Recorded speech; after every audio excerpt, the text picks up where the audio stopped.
ठेकेदार के बॉस को, ठेकेदार लाइफ गार्ड को मिलनी चाहिए, लेकिन ठेकेदार के बॉस को मिलनी चाहिए कड़ी से कड़ी सजा।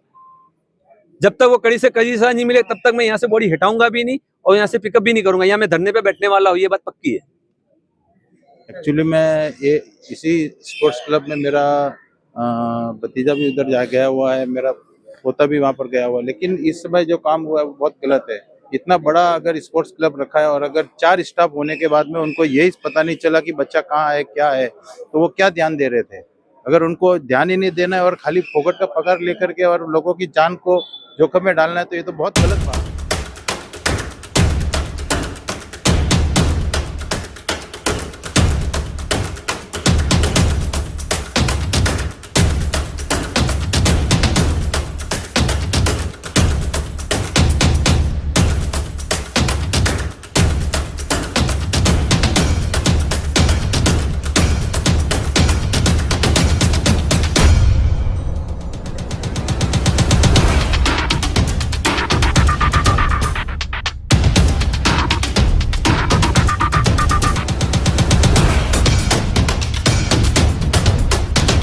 नमस्कार, मैं हूं अवधेश राव। आप देख रहे हैं बॉन्डर इंडिया टीवी। इस समय हम खड़े हैं भाईंदर स्पोर्ट कॉम्प्लेक्स में, जहां पे बच्चे आते हैं स्विमिंग पूल सीखने के लिए।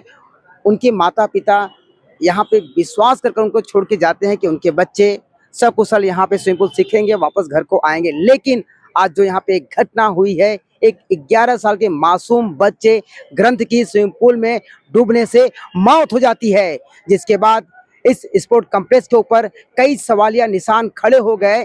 जब बच्चे सीखने के लिए पानी में उतरते हैं तो यहाँ के जो सुरक्षा गार्ड थे वो क्या कर रहे थे, उनका ध्यान क्यों नहीं था। यानी एक ये बहुत ही बड़ी यहाँ पे लापरवाही देखी गई है। अब तो ये आने वाला समय बताएगा कि मनपा प्रशासन और पुलिस प्रशासन यहाँ के ठेकेदार के ऊपर किस तरह से उनके ऊपर कार्रवाई करती है। चलिए हम बात करते हैं। उनका बेटा एक रन वो मीरा भाईंदर के जो स्पोर्ट्स कॉम्प्लेक्स स्विमिंग पूल है, जो एक कॉन्ट्रैक्टर के माध्यम चलाया जाता है, वहाँ पे आज उनके बच्चे का निधन हुआ है और इसके बारे में पुलिस ने एफआईआर ली है और इन्वेस्टिगेशन करेंगे।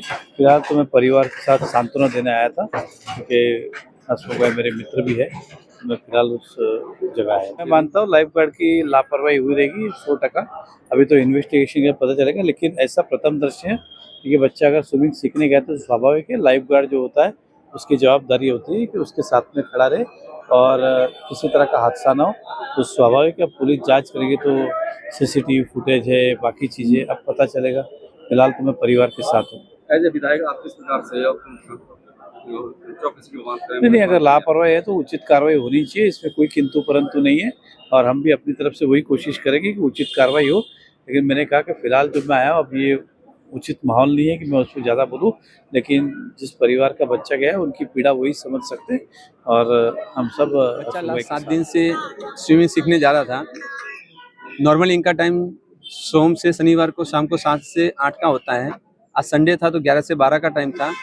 हमारे ग्रुप के बच्चे साथ में गए थे, उनके पेरेंट्स भी गए थे, तो 6-7 जन ग्रुप है वो गए थे वहाँ पे। तो 11 बजे वहाँ पे छोड़ दिया। फिर उनके बाद मुझे 12 के आसपास फ़ोन आया कि आप जल्दी से टुंगा पहुँचिए। मैं टुंगा पहुँचा, तब जाके मुझे पता चला कि ऐसी ऐसी बात हुई है कि मेरा बच्चा अब रहा नहीं है। दूसरी बात, वहाँ के लाइफ गार्ड वहाँ से उनको लेके आए हैं, साथ में उठा के उनको लेके आए थे। उसके बाद में हॉस्पिटल में, तब तक वो हॉस्पिटल वाले से बात हुई तो हॉस्पिटल वाले के आने से पहले बच्चा चला गया है। उसके बाद में कुछ नहीं है।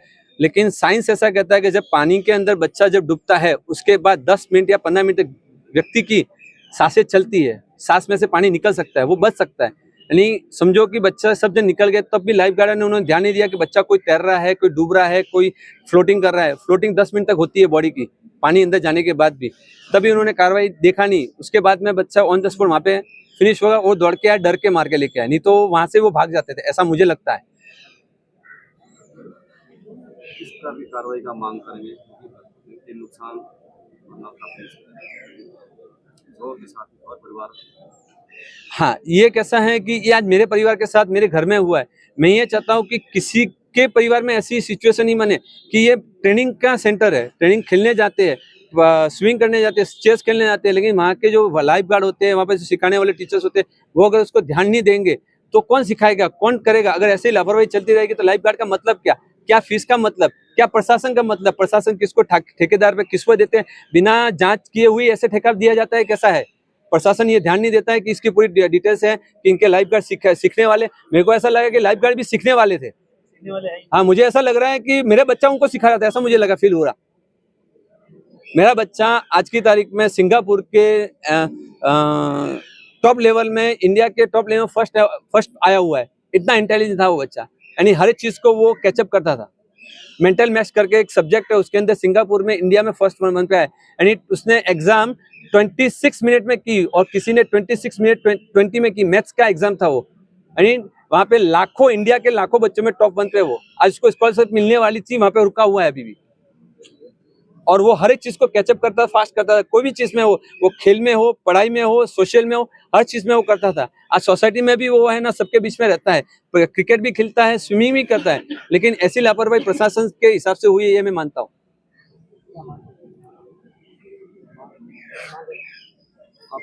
उनके कारण ये हादसा हुआ है, आप उनके ऊपर किस प्रकार की कार्रवाई की मांग करते हैं? जिन्होंने ये ठेका लिया उसके ऊपर कार्रवाई होनी चाहिए। लाइफ गार्ड तो उनके नीचे वाले हैं, यानी ये जिनको ठेका दिया, जो मेन है, बॉस है, उनके ऊपर कार्रवाई करके ये पूरा ठेका कैंसिल करके नए से अच्छे से करे, ऐसी मैं मांग रखता हूँ कि फ्यूचर में किसी मीरा भाईंदर के निवासियों को ऐसी कोई तकलीफ ना पहुंचे, ऐसी मेरी मांग है। वो संभाल नहीं सकते, वहाँ पे कैपेसिटी से ज़्यादा बच्चे रखते हैं और लाइफ गार्ड वहाँ नहीं है, तो फिर क्यों ये ट्रेनिंग दी जाती है बच्चों को? बच्चे इनिशियल, उनको क्या नॉलेज होती है कि पानी में क्या होगा क्या नहीं होगा। आज इतना बड़ा हादसा ये हुआ, कल वहाँ पे 2-3 बच्चे के साथ होता तो क्या। हम चाहते हैं कि इमीडिएट उनको तुरंत, उनको जितने भी है वहाँ जो कॉन्ट्रैक्ट दिया हो तो कॉन्ट्रैक्टर को पकड़े, और जहाँ ट्रेनिंग के जो वहाँ स्टाफ था वो ध्यान नहीं दे तो उनको अरेस्ट करे, या और कोई दूसरी चीज़ें हुई है तो उसका भी इन्वेस्टिगेशन करें। वहाँ पे सीसीटीवी कैमरे हो सकता है, इतनी देर में वो सीसीटीवी कैमरे के सारे जो भी है वो निकाल दिए उन्होंने अपनी बचाव करने के लिए फुटेज। वो पूछ रहे थे, वहाँ पुलिस वाले भी खड़े थे, कोई गया था भाई, तो बोल रहे थे आप कहाँ से आए, क्यों आए यहाँ पे। जब उनको बोला कि हम फैमिली वाले हैं, तब उन्होंने बोला ठीक है। हो सकता है ये वहाँ पे कार्यवाही चल रही होगी, मेरे ख्याल से वो निकाल भी सकते हैं, क्योंकि हमारे में इतना पावर नहीं रहता है। कॉन्ट्रैक्टर तो नगर पालिका को बड़ा पैसा देके ये सारी चीजें लेता है। अब इसका जवाबदार कौन है, मैं प्रशासन से पूछना चाहता हूँ। मैडम क्या बोलना चाहिए? देखिए, सबसे पहले तो जो दोषी है उन पे कड़क से कड़क कार्रवाई हो, जांच बिठाई जाए, क्योंकि अब क्या होगा कि एक दूसरे पे धकेलने का काम चालू होगा, कुछ न कुछ बच्चे में दोष निकाला जाएगा कि इसने ये सुना नहीं है ये। लेकिन एक रूल है, जहाँ पुल है वहाँ लाइफ गार्ड का होना बहुत जरूरी है, और लाइफ गार्ड इसीलिए होते हैं कि वो एक एक बच्चों पे नजर रखे। सबसे पहले तो मुझे ये नहीं मालूम है अब की डेट में कि कितने बच्चे वहाँ थे, क्या कैपेसिटी के बाहर थे जिसपे लाइफ गार्ड का कंट्रोल नहीं था, क्या ये हुआ है, ये सब अब जांच के बाद ही पता पड़ेगा। लेकिन जो भी दोषी है, हम कॉन्ट्रैक्ट देने के समय अटी शर्ती में भी हम इतना ढील छोड़ते हैं। कभी कभी लगता है कि ये कॉन्ट्रैक्ट सब हम कॉन्ट्रैक्टरों के लिए ही बना रहे हैं। इस कॉन्ट्रैक्ट में क्या अटी शर्ती है, क्या नहीं है। मैं तो समझती हूँ कि ऐसे कॉन्ट्रैक्ट को तुरंत रद्द कर दिया जाए, जो जिसकी वजह से अगर एक जान गई हो तो वो कॉन्ट्रैक्टर को तुरंत रद्द किया जाए, दोषी को सजा दी जाए। कॉन्ट्रैक्टर को भी सजा मिलनी चाहिए, क्योंकि ये जिम्मेदारी उनकी भी है।